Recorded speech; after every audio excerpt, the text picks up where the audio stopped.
أعوذ بالله من الشيطان الرجيم بسم الله الرحمن الرحيم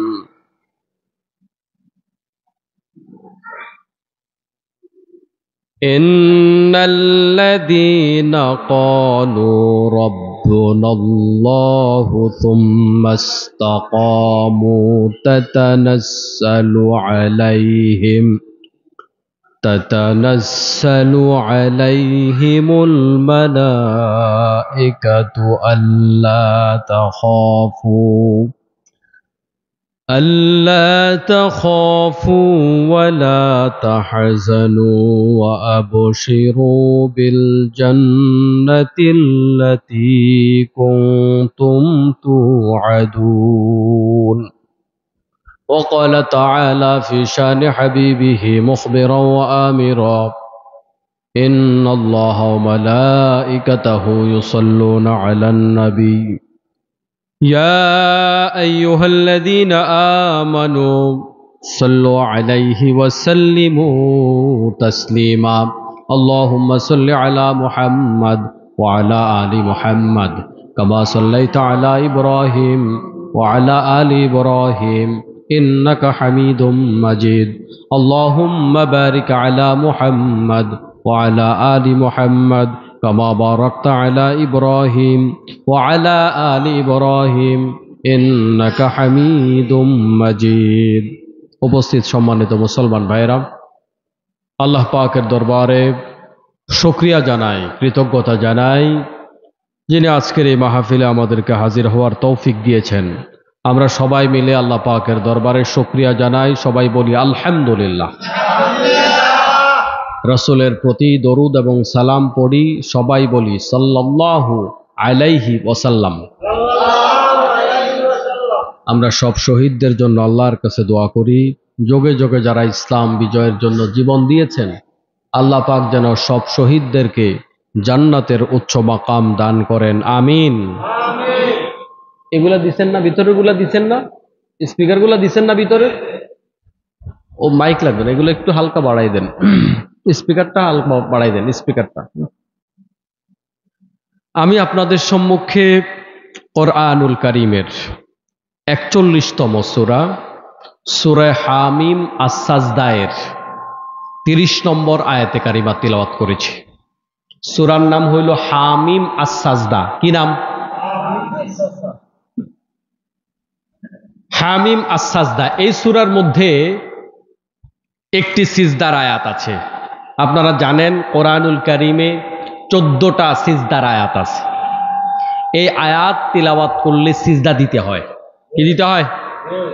তাহলে এই সূরার মধ্যে একটা সিজদার আয়াত আছে। আর কি আছে? এই সূরাটা শুরু হয়েছে হামিম দিয়ে, তাহলে এখানে আছে একটা সিজদার আয়াত আর শুরু হয়েছে হামিম দিয়ে। এই দুইটার কম্বিনেশনে আল্লাহ পাক নামকরণ করলেন সূরার নাম হামিম আস-সাজদা। কি নাম? মুখস্থ করবেন। সূরার ক্রমিক নং হলো কত? কত বলছিলাম? ৪১। কত? আয়াত হলো ৩০। আয়াত হলো ৩০। ৩০ না, ৩০। এই সূরাটি নাজিলের একটা চমৎকার প্রেক্ষাপট আছে। তখন ওমর রাদিয়াল্লাহু তাআলা আনহু ইসলাম কবুল করেন নাই। একদিন আল্লাহর নবী সাল্লাল্লাহু আলাইহি ওয়াসাল্লাম কাবা ঘরের এক পাশে বসে আছে, অপর পাশে মক্কার যারা ক্যাডার আছে, লিডার আছে, তারা আরেক পাশে বসছে।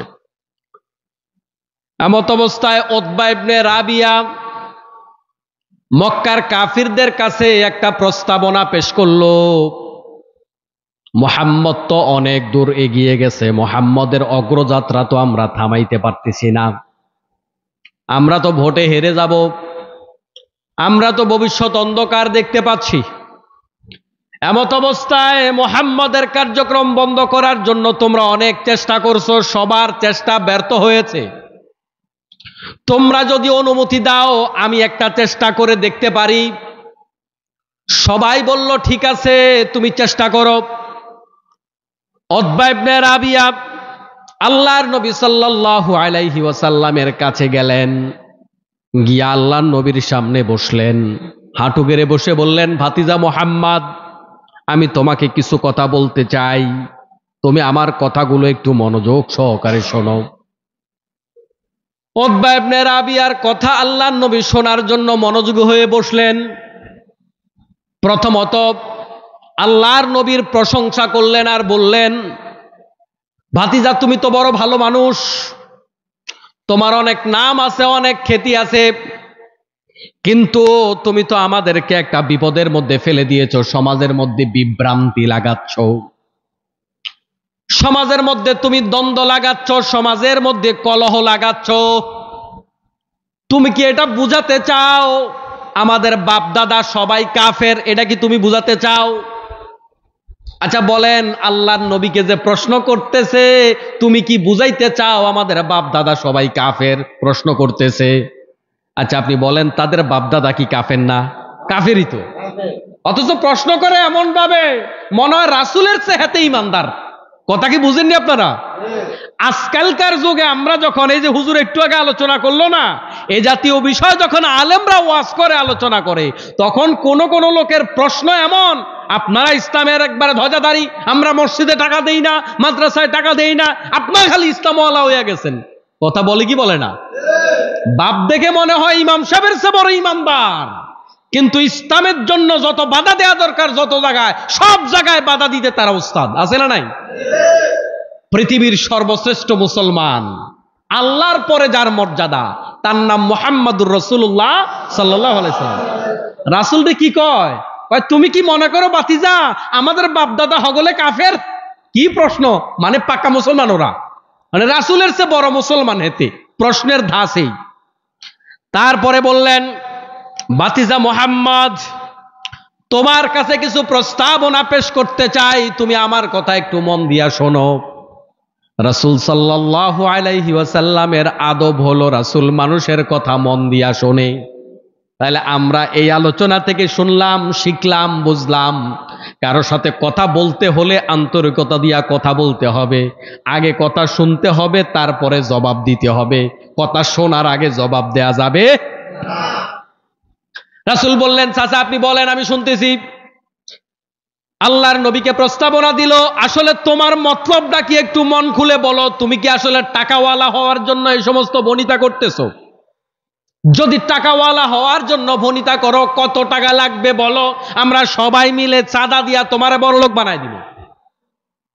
2 নাম্বার প্রস্তাব হলো, যদি এমন চিন্তা হয় যে তুমি নেতা হইতে চাও, ভাইরাল হইতে চাও, তাহলে সেটাও বলো, আমরা সবাই মিলে পরামর্শ করে তোমারে আমরা নেতা বানায়া দিব। সুন্দরী নারী বিয়া করতে যদি চাও, তাহলে এটা বলো, আমরা এটার ব্যবস্থাও করব। আসলে কোনটা তোমার মতলব বলো। আর যদি এমন হয় তোমারে জিনে ধরছে, ভূতে ধরছে, তাহলেও বলো, আমরা উন্নত চিকিৎসার ব্যবস্থা করব তোমার জন্য। নাউজুবিল্লাহ। আল্লাহর নবীর কাছে তিনি প্রস্তাবনাগুলা সব দিলেন, দিয়া শেষ করলেন। দিয়া শেষ করার পরে আল্লাহর নবী বললেন, চাচা আপনার কথা কি শেষ হইছে? উতবা ইবনে রাবিয়া বললেন, আমার কথা শেষ। তাহলে এবার আমার কথা শোনেন। আল্লাহর নবী সাল্লাল্লাহু আলাইহি ওয়াসাল্লাম বিসমিল্লাহির রহমানির রহিম দিয়া সূরা হামিম আস-সাজদা তিলাওয়াত করা শুরু করলেন। হামিম দিয়া তিলাওয়াত শুরু করলেন, শেষ পর্যন্ত তিলাওয়াত করলেন। উতবা ইবনে রাবিয়া হাঁ করে তাকায় আছে আল্লাহর নবীর দিকে। তাকায়া থাকলেন এমন ভাবে যে মাহবুব ভাই যেমনে বইছে, হাত একটা পিছনে দিয়া, এদিকে তাকান, মাহবুব ভাই দিকে তাকান। মাহবুব ভাই হাত একটা পিছনের দিকে দিছে, এরকম না, হাত 2টা পিছনে দিছে। আমি গল্প করতেছি না, বানায় বলছি না, তাফসীরে আসছে হাত 2টা এরকম পিছনে। মানুষ কখন দেয় বলেন তো? একদম মনোযোগী হয়ে কথা শুনতেছে, হাত 2টা পিছনে ঠেলান দিছে। হেলান দিয়া এবার রাসূলের দিকে মন দিয়া শুরু থেকে শেষ পর্যন্ত তেলাওয়াত শুনছেন। আল্লাহর নবী সূরা হামিম আস-সাজদা দিয়া তার প্রশ্নের জবাব দিলেন। এই সূরার মধ্যে সিজদার আয়াত আছে। উতবা ইবনে রাবিয়া তিলাওয়াত এতটাই মনোযোগ দিয়া শুনেছে, মন্ত্রমুগ্ধের মতো শুনেছে, পাগলের মতো শুনেছে। তিলাওয়াতের ভিতরে এতটাই ঢুকে গেল, এতটাই মগ্ন হয়ে গেল, তেলাওয়াত শেষে রাসূল সাল্লাল্লাহু আলাইহি ওয়াসাল্লাম যেহেতু সিজদার আয়াত আছে, সাথে সাথে আল্লাহর নবী সিজদা দিলেন। উতবা ইবনে রাবিয়া তখনও তেলাওয়াতের ভিতরে মগ্ন আছে, তেলাওয়াতের ভিতরে ঢুকে আছে। রাসূল যখন সিজদা দিলেন, উতবা ইবনে রাবিয়া বুঝে না বুঝে রাসূলের সাথে সাথে নিজেও সিজদা দিয়া ফেলাইলো। সুবহানাল্লাহ। কি বুঝে সিজদা দিছে তা জানা নাই, তবে সিজদা দিয়া ফেলছে। সিজদা থেকে মাথা উঠাই আল্লাহর নবী সাল্লাল্লাহু আলাইহি ওয়াসাল্লাম বললেন, ও চাচা, আমি আপনাদের কাছে মেসেজগুলা দিয়া রাখলাম, আমার কথা যদি শোনেন তাহলে ভালো পাবেন, পরকালে জান্নাত পাবেন। আর আমার কথা যদি না শোনেন তাহলে আদ সামুদ জাতিরে আল্লাহ তাআলা যেমনে ধ্বংস করছে এমনে আপনাদেরকে ধ্বংস করবে, যেমনে গজব নাজিল করছে এমনে গজব নাজিল করবে। এই কথা যখন আল্লাহর নবী বলা শুরু করলো, কথাটা অর্ধেক বলতে না বলতে উতবা ইবনে রাবিয়া রাসূলের মুখ চেপে ধরলো। কি চেপে ধরলো? বলল, আল্লাহর দোহাই লাগে ভাতিজা, তুমি গজবের কথা কইও না, কারণ আমরা এটা নিশ্চিত তোমার নবী মানি আর না মানি, তোমার মুখ দিয়া যদি গজবের কথা আসে 100% নিশ্চিত গজব নাজিল হয়ে যাবে। আল্লাহর দোহাই লাগে তুমি গজব দিও না। আল্লাহু আকবার। নবী মানি আর না মানি কথা কিন্তু সত্য, তুমি বললে গজব নাজিল হয়ে যাবে। উতবা ইবনে রাবিয়া এখান থেকে উঠে যাচ্ছেন, তার চেহারার মধ্যে হেদায়েতের নূর। যখন মক্কার কাফেররা আরেক পাশে বসে আছে তাদের কাছাকাছি গেলেন, যাওয়ার পরে দূর থেকেই বাকিরা দেখা বুঝতে পারছে চেহারার ভিতরে কেমন যেন একটা পরিবর্তন আছে। সুবহানাল্লাহ। উতবা ইবনে রাবিয়া গিয়া বললেন, ও মক্কার নেতারা শোনো, তোমরা নিশ্চিত থাকো, আমি যা শুনেছি এটা কোনো জাদুকরি বক্তব্য নয়, এগুলা কোনো কবিতা নয়, এগুলা কোনো গল্প নয়। আমি যেটা শুনেছি অবশ্যই সত্য কথাই শুনে এসেছি। আর আমি এটাও বিশ্বাস করি একদিন মুহাম্মদের বিজয় হয়ে যাবে। আমি তোমাদেরকে পরামর্শ দিচ্ছি, মুহাম্মদের ব্যাপারে তোমরা চুপ থাকো, স্কিপ করে যাও। এক্ষেত্রে দুইটা অপশন আছে তোমাদের জন্য। মুহাম্মদ যদি বিজয়ী হয়ে যায় তাহলেও তোমাদের লাভ, কারণ তোমরা বলতে পারবা আমাদের ভাতিজাই তো জিতছে। আর যদি মুহাম্মদ পরাজয় হয়ে যায় তাহলেও তোমাদের লাভ, কারণ তোমরা তো পরাজয়টাই চাইছো।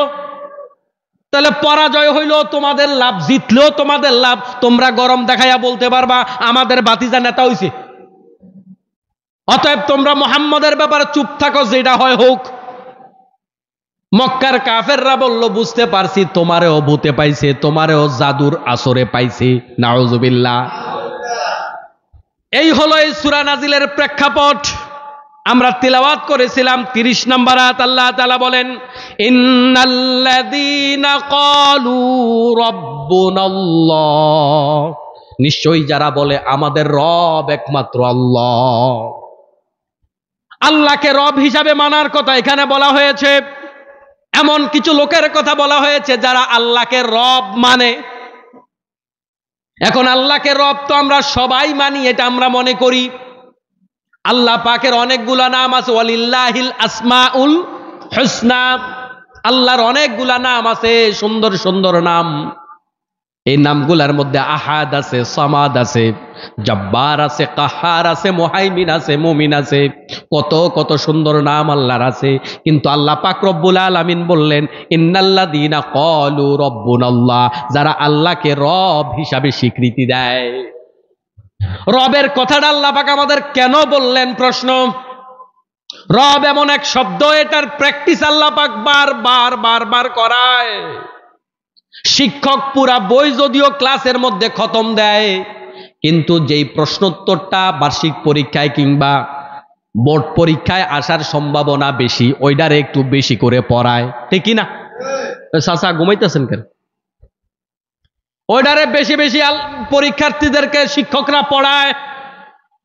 আল্লাহ পাক রব্বুল আলামিন হাসরের মাঠে আমাদেরকে কি পরীক্ষা করবেন, কবরে কি পরীক্ষা করবেন, ওই প্রশ্নগুলাই দুনিয়াতে আল্লাহ বেশি পড়ায়। সুবহানাল্লাহ। আমাদেরকে সৃষ্টি করার পরে আল্লাহ পাক রব্বুল আলামিন একটা সমাবেশ করেছিল। ওই সমাবেশের মধ্যে আল্লাহ পাক প্রশ্ন করেছিল, আমি কি তোমাদের রব নই? আলাস্তু বিরব্বিকুম, আমি কি তোমাদের রব নই? আমরা বলেছিলাম ক্বালু বালা, অবশ্যই আপনি আমাদের রব। এটা হলো আল্লাহর সাথে আমাদের প্রথম দেখা, প্রথম কথা, সৃষ্টির পরে প্রথম কথা। ওখানে আল্লাহ পাক তার পরিচয় আল্লাহ বলে দেয় নাই, তার পরিচয় খালেক হিসাবে দেয় নাই, মালিক হিসাবে দেয় নাই, তার কোনো পরিচয় না দিয়ে আল্লাহ প্রথম দিন প্রশ্ন করলেন, আমি কি তোমাদের রব নই? শুধু তাই নয়, দেখেন আল্লাহ রব্বুল আলামিন আমাদেরকে কোরআনুল কারীমটা হাতে ধরায়া দিলেন, বান্দা তোমাদের জন্য এটা পথ চলার পথেও ওই কোরআনুল কারীমটার 1 নাম্বার আয়াতটা যেটা আল্লাহ তাআলা আমাদেরকে সেখানে বলতেছে, আলহামদুলিল্লাহি রাব্বিল আলামিন। সব প্রশংসা ওই বিশ্বজাহানের মালিক যিনি, বিশ্বজাহানের রব যিনি, তার জন্য প্রশংসা। তাহলে ওখানে রবের কথা আল্লাহ পাক প্রথম শিখাইলেন, আর কোরআন শরীফটা হাতে দিয়া সবার আগে রবের কথা বললেন। আল্লাহ তাআলা কোরআনুল কারীম যখন দুনিয়াতে নাজিল করলেন, নাজিল করার পরে জিবরাইল আমিন যেই আয়াতটা প্রথম পড়াইলেন, ইকরা বিসমি রাব্বিকাল্লাযী খালাক, ওই রবের নামে পড়ো, আল্লাহর নামে পড়ো বলে নাই। এখানেও আল্লাহ পাক এত নাম বাদ দিয়া রবের কথাটা বললেন। দৈনিক 5 ওয়াক্ত নামাজে আমরা আল্লাহকে স্মরণ করি, ওই নামাজটা শুরু করি আলহামদুলিল্লাহ দিয়া। এখানে রবের কথা আছে, রবের কথা না বললে নামাজ হয় না। লা সালাতা ইল্লা বিফাতিহাতিল কিতাব, সূরা ফাতিহা ছাড়া নামাজ হয় না, তার মানে রব ছাড়া নামাজ হয়। আবার যখন আপনি প্রত্যেকটা রাকাতে রুকু দেবেন, সুবহানা রাব্বিয়াল আযীম, এখানেও রব। আবার যখন আপনি সিজদায় যাবেন, সুবহানা রাব্বিয়াল আ'লা, এখানেও আল্লাহ রবের কথাটাই মনে করাই দিচ্ছে। আবার আদম আলাইহিস সালাতু ওয়াস সালাম যখন আল্লাহর আদেশ অমান্য কইরা আল্লাহ পাকের কি বলে যে আল্লাহ পাক যখন জান্নাত থেকে বের করে দিলেন, বের করে দেওয়ার পরে দুনিয়ায় আসলেন, দুনিয়ায় আইসা আল্লাহর কাছে যেভাবে মাপ চাইছে, ওই মাপ চাওয়ার ভাষাটাকে আল্লাহ পাক কোরআনের আয়াত বানায়া আমাদের জন্য শিক্ষণীয় বানায়া দিলেন। কেন? বান্দা যেন এই আয়াত দিয়ে আল্লাহর কাছে মাপ চায়, রব্বানা যালামনা আনফুসানা ওয়া ইল্লাম তাগফির লানা ওয়া তারহামনা লানাকুনান্না মিনাল খাসিরিন। এই একটা দোয়ার কারণে আল্লাহ পাক রব্বুল আলামিন আদম আলাইহিস সালাতু ওয়াস সালামকে maaf করে দিলেন। সুবহানাল্লাহ। রব্বানা আতিনা ফিদ দুনিয়া হাসানাতাও ওয়া ফিল আখিরাতি হাসানা ওয়া কিনা আযাবান নার। এখানেও আল্লাহর কাছে দোয়াটা আল্লাহ শিখাইলেন রব। এখন প্রশ্ন তো জাগে, এতবার আল্লাহ পাক কেন আমাদেরকে খালি রব চিনায়, রব চিনায়, রব চিনায়? ফেরাউন খুব ভালো করে রব চিনেছিল, আবু জাহেল খুব ভালো করে রব চিনেছিল। আবু জাহেল এবং ফেরাউন রব চিনার কারণেই মুসা আলাইহিস সালামের উপর আক্রমণ করেছিল, আমাদের রাসূলের উপর আক্রমণ করেছিল। আপনারা এটা মনে করার কোনো কারণ নাই আবু জাহেল আল্লাহরে চিনত না, এটা মনে করার কোনো কারণ নাই। আবু জাহেলের গোষ্ঠীরা আল্লাহরে চিনত, আল্লাহরে মানত, আল্লাহর ঘর তাওয়াফ করতো ল্যাংড়া হইয়া। কথা বুঝেননি? তাহলে তারা আল্লাহকে মানত না, বিষয়টা এরকম না। কিন্তু আল্লাহর রুবুবিয়াতটা মানতে তারা পারে নাই। একটা ঘটনা শোনাইলে বুঝবেন তারা যে রুবুবিয়াত মানে নাই। আখনাস ইবনে শুরাইক আবু জাহালের খুব কাজের মানুষ, খুব ঘনিষ্ঠ সহচর। একদিন কানে কানে কয়, নেতাজি একটা কথা কইতাম। কি কথা? কয়, মুহাম্মদের ব্যাপারে আপনার কি মন্তব্য? আবু জাহেল কয়, এই ব্যাপারে কথা বলা যাবে না, বিরোধী দলীয় নেতার ব্যাপারে মন্তব্য করতে সাবধান। কোন জায়গায় কোন কথা ভাইরাল হইয়া যায়, কথা বুঝেন নাই? আখনাস ইবনে শুরাইক কয়, স্যার আমি আর আপনি ছাড়া কেউ নাই, কইলান। আবু জাহেল কয়, মুহাম্মদের যেই চরিত্র, আমার ভাতিজা মুহাম্মদ যদি নবী না হয় আর কে নবী হবে? মুহাম্মদের চরিত্রটাই তো নবুয়তির চরিত্র। সুবহানাল্লাহ। কে কইতেছে? আবু জাহেল। কয়, নেতাজি আমি আগেই জানি, কিন্তু আপনার ডরে কই না। তাইলে চলেন আমরা দুইজন মিলে মুহাম্মদের কাছে কালিমা পড়ি। আবু জাহেল কয়, আমি যা বুঝি তুমি তা বুঝো না। আচ্ছা তোমারে বলি, তুমি একটু জবাব দাও। এখন আমি যেই সিংহাসনে বসে আছি, আমি যদি তার কাছে ইসলাম কবুল করি, তখন এই চেয়ারের মালিক আমি, নাকি মুহাম্মদ হবে? কয় মুহাম্মদ হবে। কয় এইটাই সমস্যা। আপনি কি মনে করেন আজকের বাংলাদেশে আমরা যারা চিল্লাই যে আলেমদেরকে রিমান্ডে দেওয়া হয়েছে, যে আলেমদেরকে গুম করা হয়েছে, যাদের হাত পা ভেঙে দেওয়া হয়েছে, যাদেরকে মস্তিষ্ক নষ্ট করে দেওয়া হয়েছে, এই সমস্ত আলেমরা চিল্লাইয়া বাংলার আওয়ামী লীগ, বিএনপি, জাতীয় পার্টি জাসদ বাসদদেরকে যে আহ্বান জানায়, আপনি কি মনে করেন ওরা বুঝে না? সব বুঝে, সমস্যা একটা, হুজুরদেরকে চেয়ার ছাইরা দিতে নারাজ। ঘটনা একখান, আর কিচ্ছু না। ওয়াজ এই জায়গায়, আর কোনো কিছু না, সমস্যা একটাই। আমার মুসলমান ভাইয়েরাম, তাহলে রব মানে ফেরাউন বুঝেছে, আবু জেহেল বুঝেছে। রব মানে খালি নামাজ রোজা নয়, রব মানে আল্লাহর আইনে বিচার করো, রব মানে আল্লাহর আইনে মসজিদ চালাও, রব মানে আল্লাহর আইনে সমাজ চালাও। ঘরেও আল্লাহকে মানো, বাহিরেও আল্লাহকে মানো, আইনদাতা মানো, বিধানদাতা মানো, খালি রিজিক দাতা নয়, সব জায়গায় যার কর্তৃত্ব চলবে তিনি হলো রব। রবের ব্যাখ্যা মুসলমান ভালো করে বুঝে না, কিন্তু আবু জেহেল ঠিকই বুঝে, ফেরাউন ঠিকই বুঝে। এজন্য ফেরাউন এই কথা কয় নাই তার জাতির লোকেরে, আমি সবচাইতে বড় আল্লাহ। ফেরাউন কইছে আনা রব্বুকুমুল আলা, আমি বড় রব। খেয়াল করছেন, ফেরাউন কি নিজের আল্লাহ দাবি করছে? না, ফেরাউন কে আমি রব। মানে কি?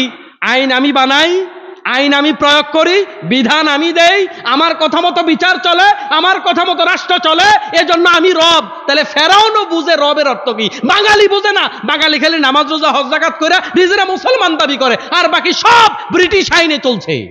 তাহলে ফেরাউন রবের অর্থ বুঝে, বাঙালি রবের অর্থ বুঝে না, মুসলমান বুঝে না। কথা কি বুঝতেছেন আপনারা? তাহলে একজন মুসলমান প্রকৃত যদি মুসলমান হতে হয়, তাকে আল্লাহকে রব হিসাবে মানতে হবে। আল্লাহ তাআলা বলেন ইন্নাল্লাযীনা ক্বালু রাব্বুনাল্লাহু থুম্মা ইসতাকামু, আল্লাহকে রব হিসাবে মানার পরে থুম্মা ইসতাকামু, যারা ধৈর্য ধারণ করে ইস্তেকামতের সাথে দাঁড়িয়ে থাকে। রব আল্লাহকে মানার পরে ইস্তেকামতের সাথে দাঁড়িয়ে কেন থাকা লাগবে? আপনাদের এখানে গত 2 দিন আগে আমি যখন আসতেছিলাম, আসার সময় আমি তো বৃষ্টির মাঝে আসছি। আপনাদের এই এলাকার মাটিটাও মোটামুটি ভালো পিচ্ছিল মাটি, তাই না? তা আব্দুল মুমিন ভাই যখন আমার নিয়ে আসতেছে, কয় যে হুজুর সাবধানে হাঁটেন, মানে পিছলা খাওয়ার সম্ভাবনা আছে। কিন্তু এর আগে যে আমি আপনাদের এখানে আরো কয়েকবার আসলাম, আগে কিন্তু একবারও কয় নাই সাবধানে হাঁটেন। এবার সাবধানে হাঁটেন কেন বললো? হ্যাঁ, তাহলে পিছলা খাওয়ার সম্ভাবনা থাকলেই মানুষ সাবধানে হাঁটার কথা বলে, পিছলা খাওয়ার সম্ভাবনা না থাকলে সাবধানে হাঁটার কথা বলে না। আল্লাহ পাক বললেন যারা আল্লাহকে রব হিসাবে মানে সুম্মাস্তাকামু, দৃঢ়তার সাথে দাঁড়িয়ে থাকে, নখ টিপে দাঁড়িয়ে থাকে। এই নখ টিপে দাঁড়িয়ে থাকার কথা আল্লাহ পাক কেন বললেন? কারণ হলো পড়ে যাওয়ার সম্ভাবনা আছে। পড়ে যাওয়ার সম্ভাবনা না থাকলে আল্লাহ পাক আপনাকে দৃঢ়তার সাথে দাঁড়িয়ে থাকতে বলতেন না, দৃঢ়তার সাথে দাঁড়িয়ে থাকতে বলেছেন। তার মানে ঈমান আনার পরে আপনার ঈমান নষ্ট করে ফেলতে পারে যে কোনো সময়। আপনার আমার পিছনে শয়তান আছে না নাই? কয় ঘন্টা শয়তান থাকে? 24 ঘন্টাই শয়তান থাকে। আপনি জাগনা থাকেন, ঘুমন্ত থাকেন, মসজিদে থাকেন, টয়লেটে থাকেন, যেখানেই থাকেন, 24 ঘন্টা শয়তান আপনার পিছনে আছে। হুজুরের পিছনে শয়তান আরো বেশি আছে, তালেবে আলেমের পিছনে শয়তান আরো বেশি আছে। শয়তানের পিছনে শয়তান কম থাকে, হুজুরের পিছনে শয়তান বেশি থাকে। শয়তান আপনার আমার ঈমান নষ্ট করতে চায়। ঈমান বড় দামি জিনিস, ঈমান হারা যেন আমরা হয়ে না যাই। এজন্য আল্লাহ পাক বললেন বান্দারে ঈমান আনার পরে দৃঢ়তার সাথে দাঁড়িয়ে থাকো। কারণ ঈমান আনা সহজ, কিন্তু ঈমানের উপর টিকে থাকা বড় কঠিন।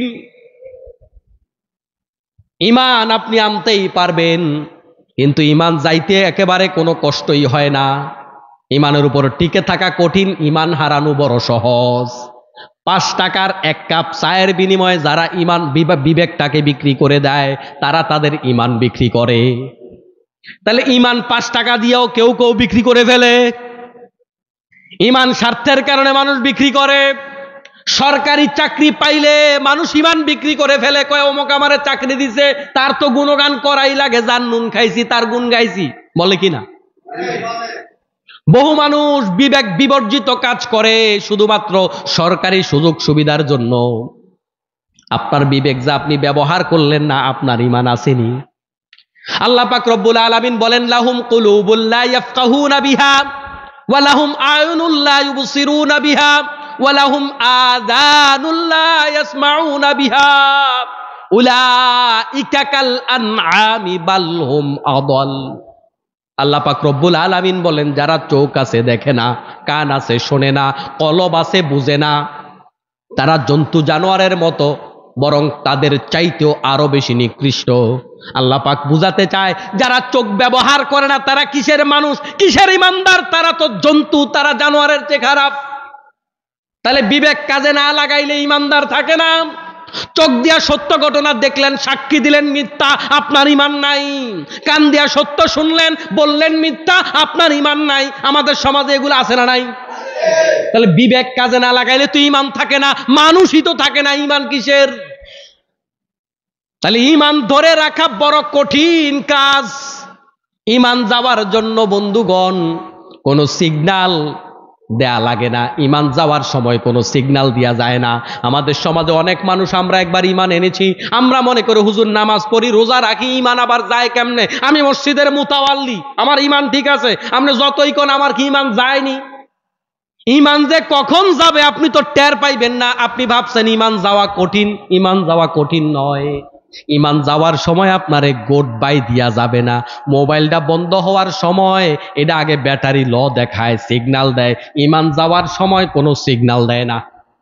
অজু যাওয়ার সময় দুর্গন্ধ বের হয়, কদ্দুর আওয়াজ হয়, এটাও একটা সিগন্যাল। ঈমান যাওয়ার সময় কোনো দুর্গন্ধ বের হয় না, ঈমান যাওয়ার সময় ঠাস করে না, কোনো আওয়াজ হয় না। একটা কথার কারণে ঈমান হারা হয়ে যেতে পারেন। ঈমান হলো তালাকের মতো, তালাকের মতো। তালাক যেমন আজীবনের গড়া সুন্দর সংসার, 20 বছর 30 বছর 50 বছর সংসার করছেন, খালি 1 তালাক 2 তালাক 3 তালাক কইছেন, আস্তে আস্তে কইছেন, দুনিয়ার কেউ শোনে নাই, কোনো সাক্ষীও নাই, তালাক কিন্তু হইয়া গেছে। ঈমান হলো তালাকের মতো, একটা কথার কারণে ঈমান হারা আপনি হয়ে যেতে পারেন। আমাদের সমাজের মানুষ কত কারণে ঈমান হারা হয়ে যায়। সমাজের মধ্যে কত অন্যায় চলে, অপরাধ চলে। অনেক মুরব্বীরাও এমন আছে, যুবকেরা যখন কোনো খারাপ কাজ করে, কোনো কবিরা গুনাহ করে, অনেক মুরব্বীরা কয়, হুজুর এই বয়সে একটু একটু করেই। এরকম বলার মতো মুরব্বী আছে না নাই? যুবকেরা কবিরা গুনাহ করেছে, গানের মঞ্চের প্রস্তুতি নিয়েছে। যুবকেরা বিয়ার খেয়েছে, মদ খেয়েছে, ইয়াবা খেয়েছে। আপনি কইলেন জীবনে 2-1 বার ফোলাফাইন এগুলা করেই। মাসআলাটা ভালো কইরা শোনেন, কান খাড়া করে শোনেন। যেই যুবকেরা মদ খাইছে, যেই যুবকেরা জুয়া খেলছে, যেই যুবকেরা বিয়ার খাইছে, যেই যুবকেরা নাচ গানের আয়োজন করেছে, যুবকেরা কবিরা গুনাহ করছে। কবিরা গুনাহ করার কারণে যুবকেরা বেঈমান হয় নাই, কাফের হয় নাই, যুবকেরা হইছে ফাসেক। কি হইছে? ফাসেক। এবার আমনে যে মুরব্বী গানে যান নাই, মদও খান নাই, জুয়াও খেলেন নাই, খারাপ কাজ করেন নাই, শুধু কইছেন এই বয়সে এগুলা পোলাপান একটু করেই। পোলাপান খাইছে, আমনে খান নাই, পোলাপান গেছে, আমনে যান নাই। মাসআলা হইল আমনে এটার বৈধতা দিছেন, পোলাপাইনে অবৈধ মনে কইরা করছে। আমনে বৈধতা দেওয়ার কারণে আমনে না খাইয়া না যাইয়া কাফের, পোলাপান হইছে ফাসেক। পোলাপান এখনো কাফের হয় নাই। এরম মুরব্বী আসেনি কোন? তাইলে শরীয়তের মাসআলা হলো হারামকে হারাম বলতে হবে, হালালকে হালাল বলতে হবে, সুন্নাতকে সুন্নাত বলতে হবে, ফরজকে ফরজ বলতে হবে, কাফেরকে কাফের বলতে হবে, মুসলমানকে মুসলমান বলতে হবে। আপনি কোন মুসলমানকে যদি কাফের বলেন, সে কাফের না হইলে আমনে কাফের। এজন্য যাকে তাকে কাফের বলা বড় জঘন্য ব্যাপার। আমাদের বাংলাদেশে কিছু কাফের ডিলার আছে, যারে তারে কাফের কইয়া বেড়ায়, আছে না নাই? যারে তারে কাফের বলা যাবে না, সে কাফের না হলে আপনি কাফের হয়ে যাবেন। এজন্য আমার মুসলমান ভাইয়েরা আরেকজনের ঈমানের চিন্তা পরে করেন, এমন কোন শব্দ চয়ন আমার করা উচিত না যেটার কারণে আমার ঈমান চলে যায়। আমার প্রিয় মুসলমান ভাইয়েরা খেয়াল করুন, তাহলে ঈমান যে কোনো সময় চলে যেতে পারে, একটা কথার কারণে ঈমান চলে যেতে পারে। আমি তো মনে করছি আমি মসজিদ কমিটিতে আছি, মোতাওয়াল্লি হুজুর যতই কথা কোন ওয়াজ শেষে আপনার আমি হাদিয়া দিব, আপনি তো আমার পকেটের টাকা লইয়া যাইবেন, আপনার কথাই কি আর আমার ইমান যাইব? আপনি মনে করছেন মসজিদের মোতাওয়াল্লি কেমন? আবু জেহেল, আবু লাহাব, উতবা, সাইবারা, আল্লাহর নবী সাল্লাল্লাহু আলাইহি ওয়াসাল্লামকে যারা লালন পালন করেছে, ডানে বায়ে যারা ছিল, ওই লোকগুলা এই মসজিদের মতো মসজিদের মোতাওয়াল্লি নয়। বরং আব্রাহা বাচ্চা যখন কাবা শরীফ ধ্বংস করতে এসেছে, তখন আল্লাহর নবী সাল্লাল্লাহু আলাইহি ওয়াসাল্লামের চাচা আবু তালেব বাধা দিছে না? ওই বাধাটা যখন দিয়েছিল, খুব ভালো করে খেয়াল করেন, বাধা যখন দিয়েছিল, বাধার ভাষা ছিল এই, আল্লাহর ঘর আল্লাহ রক্ষা করব, আমার উটগুলা তুমি দিয়া দাও, আমার ছাগলগুলা তুমি দিয়া দাও। ওই লোকটা আল্লাহর কাবা ঘরের মোতাওয়াল্লি, কাবা ঘরের মোতাওয়াল্লি ছিল, কিন্তু ইমান ছিল না। তা আপনি কোন মসজিদের মোতাওয়াল্লি, আপনার ইমান যাবে না? কাবা শরীফের মোতাওয়াল্লি হওয়ার পরে যদি ইমান যাইতে পারে, আমার আপনার ইমান যাওয়ার সম্ভাবনা আছে নাকি নাই? পৃথিবীতে অনেক বড় বড় মুফাসসির আছে যারা তাফসীরের কিতাব লিখেছে, এমন মুফাসসিরও ইমান হারা হয়ে গেছে। তাহলে আমরা যারা তাফসীর পড়ে পড়ে একটু একটু করি, আর আপনারা নামের আগে লেখা দেন মুফাসসিরে কোরআন, তাফসীর করার যোগ্যতাই তো আমাদের নাই, তারপরও আপনারা কোন মুফাসসির? যাদের তাফসীর আমরা পড়ি, ওই মুফাসসির লেখকদের মধ্যেও অনেকে আছে তার তাফসীর পড়ে মানুষ ইসলাম বুঝে, অথচ সে নিজে ইসলাম থেকে বের হয়ে গেছে। এমন মুফাসসিরও জমিনের মধ্যে ছিল। তাহলে বোঝা গেল বন্ধুগণ, ইমানদারে হেফাজত করার চেষ্টা করার দরকার আছে না নাই? একটা কথা ইমান চলে যেতে পারে, একটা কাজে ইমান চলে যেতে পারে। ইমানের ব্যাপারে জন্য সাবধান হওয়া উচিত, আমার যেন ইমান চলে না যায়। ইমান সবচাইতে বড় দামি জিনিস। গোটা জীবন নামাজ পড়েন নাই, রোজা রাখেন নাই, হজ করেন নাই, যাকাত দেন নাই, লাখ লাখ কবিরা গুনাহ করেছেন, আল্লাহর সাথে কাউকে শিরিক করেন নাই। আল্লাহর যদি আপনারে পছন্দ হয়ে যায়, আল্লাহ বলবে বান্দা তোরে মাফ কইরা দিলাম। সুবহানাল্লাহ বলেন। হাজারো হাজারো লাখো লাখো কবিরা গুনাহ নিয়েও আল্লাহ পাক বান্দাকে মাফ করবে হাসরের মাঠে। কোন কোন বান্দাকে আল্লাহ পাক ডাক দিয়া বলবে, বান্দা দুনিয়াতে তুই কাউকে লজ্জা দেস নাই, মানুষের দোষ প্রচার করস নাই, আজকে তোরে আমি গোপনে মাফ করে দিলাম, তোর দোষও আমি আজকে প্রচার করব না। আল্লাহু আকবার।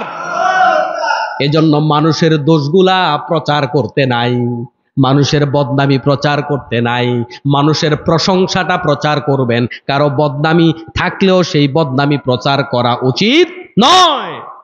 আপনি আরেকজনের দোষ গোপন রাখবেন, আল্লাহর নবী বলে আল্লাহ পাক আপনার দোষ গোপন রাখবে। সুবহানাল্লাহ। আমার মুসলমান ভাইয়েরা, তাহলে ঈমান নিয়ে কবরে যাইতে পারলে জান্নাতের নিশ্চয়তা আছে। হয়তো আপনার রিমান্ডে যাওয়া লাগবে, হয়তো কিছুদিন জেল খাটা লাগবে, হয়তো ফেরেশতার ডান্ডা বেরি পরানো লাগবে, হয়তো আপনারে পিটাবে, কাটবে, আগুনে পোড়াবে, তারপরে আপনি জান্নাত পাইবেন। কিন্তু ঈমান নিয়ে গেলে জান্নাত পাইবেন। ঈমানের এত দাম। এই জমিনের মধ্যে আল্লাহ পাক রব্বুল আলামিন কিয়ামত যখন ঘটাবে, তখন একজন ঈমানদারও থাকবে না। হাদিসের মধ্যে আসছে, একজন মানুষ যদি আল্লাহ আল্লাহ বলার মতো থাকে, এই জমিনের মধ্যে কিয়ামত হবে না। কয়জন? কয়জন?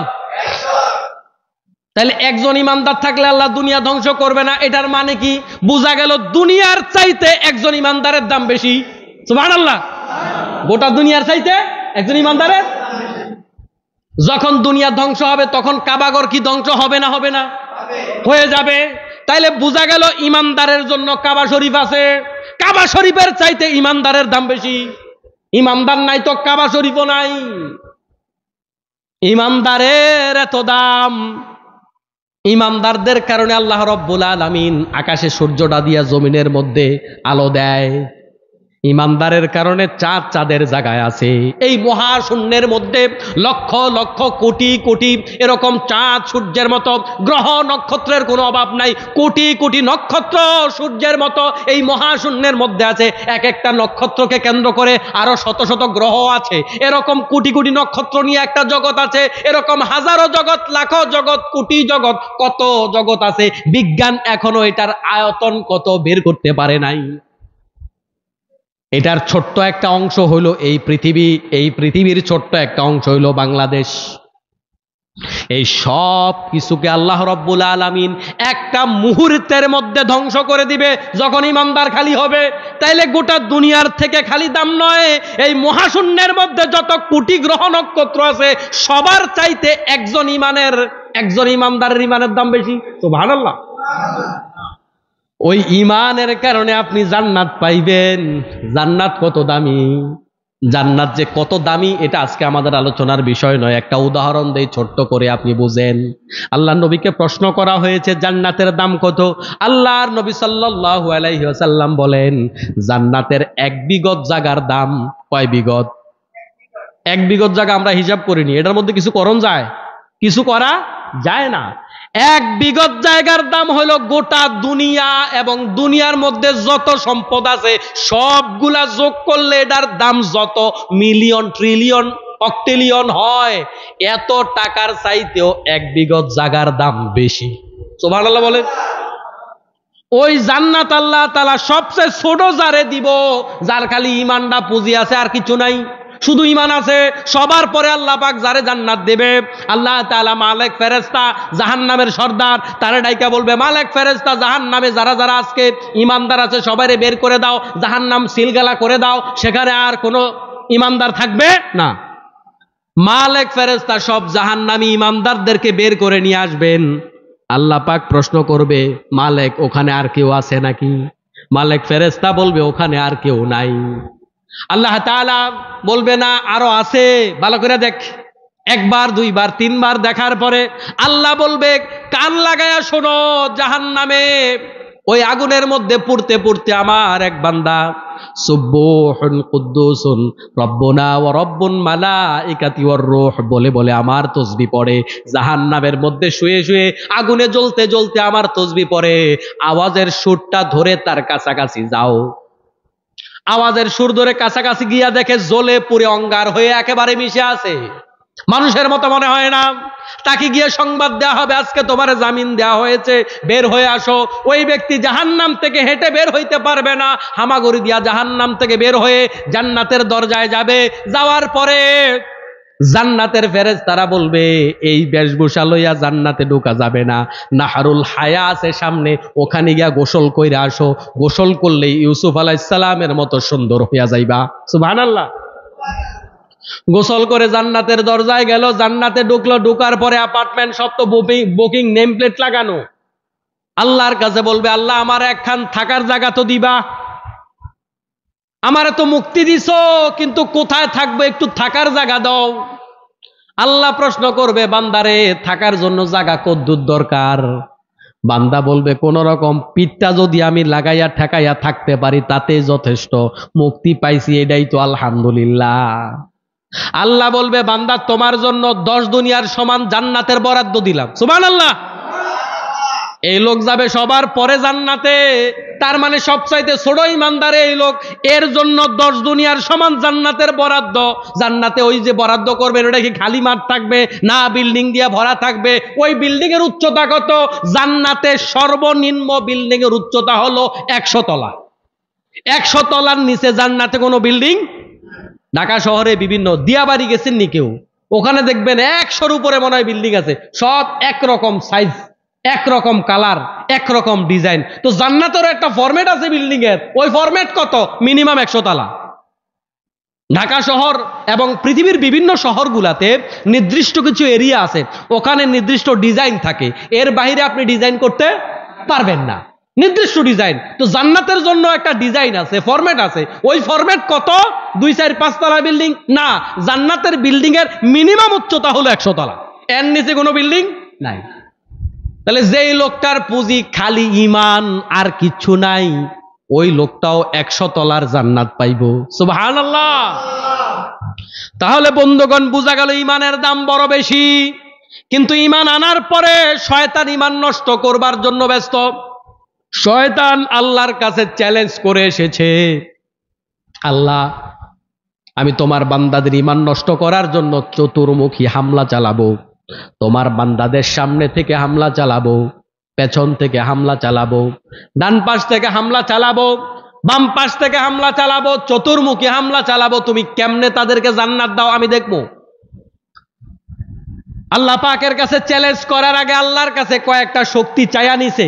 আল্লাহ, আমি হায়াত চাই কিয়ামত পর্যন্ত। আল্লাহ কয় দিলাম, আমি যেন মানুষের রগে রেশায় ঢুকে ঢুকে মানুষকে ওয়াসওয়াসা দিতে পারি। আল্লাহ কয় যা, তোরে এই ক্ষমতাও দিলাম। আমারে যেন কেউ না দেখে আল্লাহ, আল্লাহ কয় এই ক্ষমতাও দিলাম। সব ক্ষমতা নিয়ে এবার আল্লাহর কাছে চ্যালেঞ্জ করে। আল্লাহ কয় শয়তান শোন, আমার বান্দারে একজনও জান্নাতে তুই যাইতে দিবি না। মনে রাখিস, আমার বান্দার গুনাহ করার কিন্তু একটা লিমিটেশন আছে। গুনাহ করতেও তো গায়ে শক্তি লাগে, পকেটে টাকা লাগে। আমার বান্দা কয়টা গুনাহ করতে পারে আমার জানা আছে। আমার বান্দা যদি সাগরের ফেনার তুল্য গুনাহ করে, এত গুনাহ আমার বান্দা করতে পারবে না। এত গুনাহ যদি আমার বান্দা করে, করার পরে আমার কাছে তওবা করে 10, 20, 50 ফোঁটা চোখের পানি ফেলা লাগবে না। 1 ফোঁটা চোখের পানি ফেলার সাথে সাথে আমার বান্দার গোটা জীবনের গুনাহগুলো আমি মাফ করে দেব। সুবহানাল্লাহ। তাহলে এত বড় ক্ষমা, সব কিছুর পেছনে বিষয় একটা, সেটা হলো ঈমান। ঈমান না থাকলে ক্ষমার কোনো প্রশ্ন আসে না। ঈমান থাকতে হবে। ঈমান ছাড়া যতই নেক আমল করে লাভ নাই। এজন্য আল্লাহ বলে, বান্দারে, ঈমান আনার পরে ঈমানদার তদারকি কর। সুম্মাস্তাকামু, ইস্তেকামতের সাথে দাঁড়িয়ে থাকো। ঈমান যেন কেউ কেড়ে নিতে না পারে, টাকা দিয়া যেন ঈমান কিনতে না পারে, ধমকের চোটে যেন ঈমান কিনতে না পারে, তোমাকে থ্রেট দিয়া যেন ঈমান কিনতে না পারে। আমার মুসলমান ভাইয়ের, আল্লাহর নবী সাল্লাল্লাহু আলাইহি ওয়াসাল্লামের একটা হাদিস, রাসূলের প্রিয় সাহাবী মুআজ রাদিয়াল্লাহু তাআলা আনহু, আল্লাহর নবী তারে অনেক বেশি মহাব্বত করতেন। আল্লাহর নবী তাকে কম বয়সে রাষ্ট্রপ্রধান বানায়া দিছে। আল্লাহর নবী মুআজকে লক্ষ্য করে বললেন, ইয়া মুআজ, লা তুশরিকি বিল্লাহ ওয়া ইন কুতিলতা আও হুররিকতা। ও মুআজ, আল্লাহর সাথে কাউকে শরীক করো না। তোমারে যদি পোড়ায়া ফেলে আগুনে, তাতেও শরীক করো না। তোমারে যদি কেটে টুকরো টুকরো করে ফেলে, তাতেও শরীক করো না। তাহলে ঈমানের দাম এত বেশি। আল্লাহ পাক আয়াতের মধ্যে কোথায় বলছে, ইন্নাল্লাযীনা ক্বালু রাব্বুনাল্লাহ, যারা আল্লাহকে রব হিসাবে স্বীকৃতি দেয়, স্বীকৃতি দেওয়ার পরে সুম্মাস্তাকামু, যারা ইস্তেকামতের সাথে দাঁড়ায়া থাকে। যদি আল্লাহকে রব হিসাবে স্বীকৃতি দেওয়ার পরে ইস্তেকামতের সাথে দাঁড়িয়ে থাকতে পারে, তাহলে কি হবে?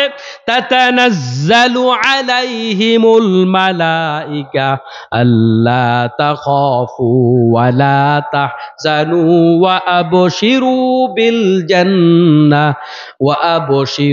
বিল জান্নাতিল্লাতী কুনতুম তুআদুন। আল্লাহ বলে, আল্লাহ পাক আকাশ থেকে ফেরেশতা পাঠিয়ে দেবে তোমাদের জন্য। ফেরেশতা আল্লাহ পাক তোমাদেরকে, যদি তোমরা ঈমান আনতে পারো, যুদ্ধের ময়দানে ওই বদরের মতো, উহুদের মতো আল্লাহ পাক এখনো ফেরেশতা পাঠাবে। আল্লাহ কথা দিচ্ছে, শর্ত একটা, ঈমানদার হওয়া লাগবে। কি হওয়া লাগবে? নাকি আল্লাহ পাক বলছে, বান্দারে, বাংলাদেশে আমি ফেরেশতা পাঠাবো না? আল্লাহ পাক এমন কথা বলে নাই। আল্লাহ পাক এই আয়াত দ্বারা বুঝাইলো, বান্দারে, এদের ইসলামের বিজয়ের জন্য লোক সংখ্যা বেশি লাগবে না। যদি ঈমানদার হতে পারো, ওয়ালা তাহিনু ওয়ালা তাহজানু ওয়া আনতুমুল আ'লাউনা ইন কুনতুম মুমিনিন। হতাশ হয়ে যেও না, নিরাশ হইও না। বিজয় তোমাদের হবে, শুধু মুমিন হইলেই হবে, আর কিচ্ছু লাগবে না। তরবারে দিয়া বিজয় হবে না, অস্ত্র দিয়া বিজয় হবে না, সাহস হিম্মত দিয়া বিজয় হবে না। সবার আগে ঈমান লাগবে। ঈমান থাকলে আল্লাহ বিজয় দিবে। সুবহানাল্লাহ। আল্লাহ বলে, তাতানাজ্জালু আলাইহিমুল মালাইকা, আল্লাহ পাক ফেরেশতা পাঠিয়ে দেবে।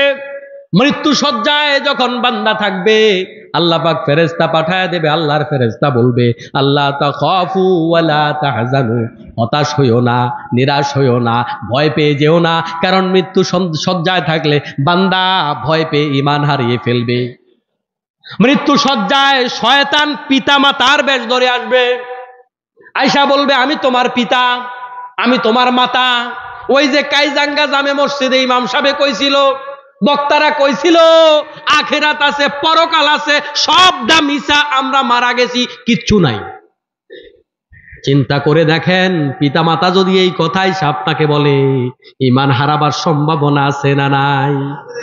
কারণ মানুষ তার পিতা মাতাকে বিশ্বাস করে। মৃত্যু সজ্জায় শয়তান পিতা মাতার বেশ ধরে এসে ওয়াসওয়াসা দেবে। আল্লাহর রহমত ছাড়া ঈমান নিয়ে মৃত্যুবরণ করা যাবে না। এজন্য আল্লাহর কাছে সব সময় চাইতে হবে, রব্বানা লা তুযিগ কুলুবানা বা'দা ইয হাদাইতানা ওয়া হাব লানা মিন লাদুনকা রাহমাতান ইন্নাকা আনতাল ওয়াহ্হাব।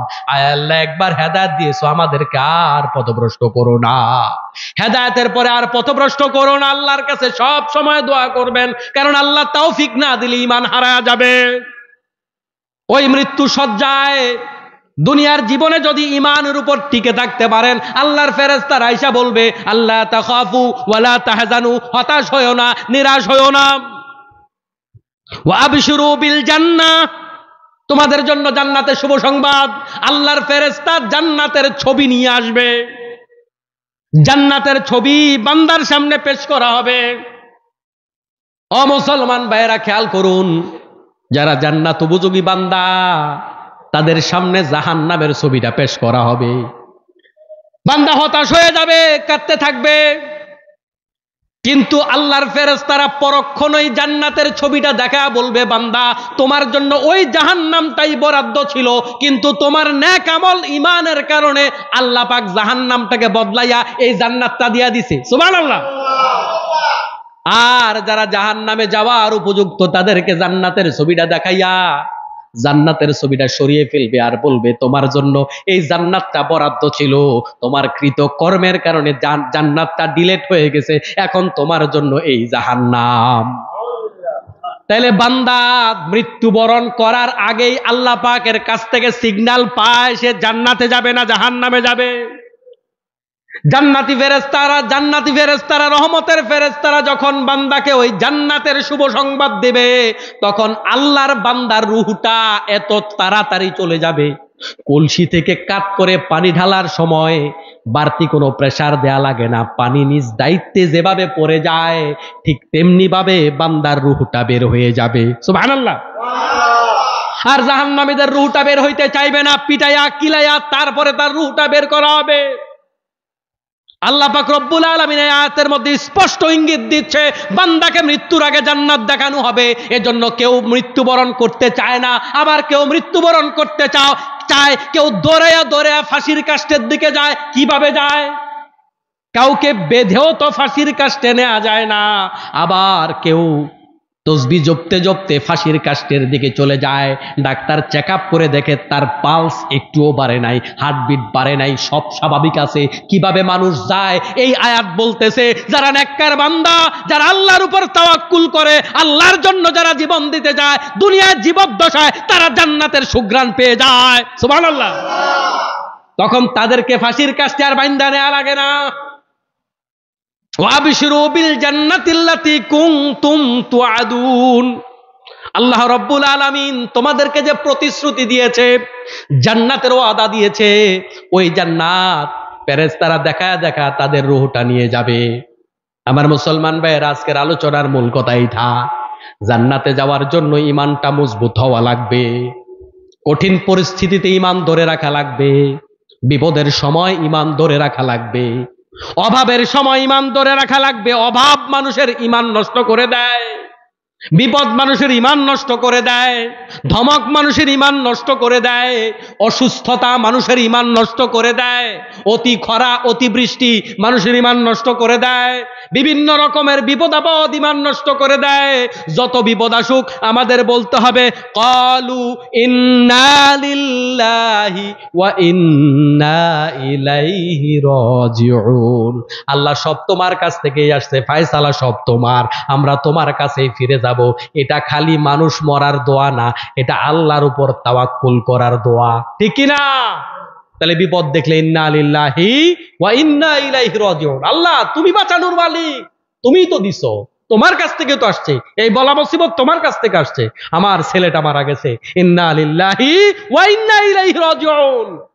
আল্লাহ পাক যখন কোনো বান্দা থেকে সন্তান কেড়ে নেয়, আল্লাহর ফেরেশতাদেরকে আল্লাহ জিজ্ঞেস করে, বান্দারে ফেরেশতা আমার বান্দা কি কইছে? আল্লাহ তোমার প্রশংসা করেছে, আমার প্রশংসা করেছে, তাহলে জান্নাতে তার জন্য একটা বাড়ি বানা। সুবহানাল্লাহ। আল্লাহ সন্তান নিয়ে গেল, আলহামদুলিল্লাহ, ইন্না লিল্লাহ, আল্লাহ তোমার উপরে, তুমি খুশি তো আমি খুশি। আল্লাহ দিয়া খুশি হইলেও খুশি থাকতে হবে, না দিয়া খুশি হইলেও খুশি থাকতে হবে। এটার নাম হলো ইমানদার। আল্লাহ কাউকে দিয়া পরীক্ষা করে, কাউকে না দিয়া পরীক্ষা করে, কাউকে সন্তান দিয়া পরীক্ষা করে, কাউকে না দিয়া পরীক্ষা করে, কাউকে আল্লাহ দুইটা দেয়, কাউকে আল্লাহ একটাও দেয় না। যেভাবে আল্লাহ পাক খুশি সেভাবে খুশি থাকা, এটার নাম হলো ইমানদার। আল্লাহ পাক রব্বুল ইজ্জাত আমাদের সবার ঈমানকে পুক্ত করে দিন, আমিন। আজকের এই অল্প সময় যে কথাগুলো বলেছি, আল্লাহ সবার আগে আমাকে, পাশাপাশি আপনাদের সবাইকে আমল করার তৌফিক দান করুন, আমিন। হাদা মা ইনদি ওয়াল ইলমু ইনদাল্লাহি আলাইহি তাওয়াক্কালতু ইলাইহি উনীব। আসসালামু আলাইকুম ওয়া রাহমাতুল্লাহি ওয়া বারাকাতুহু।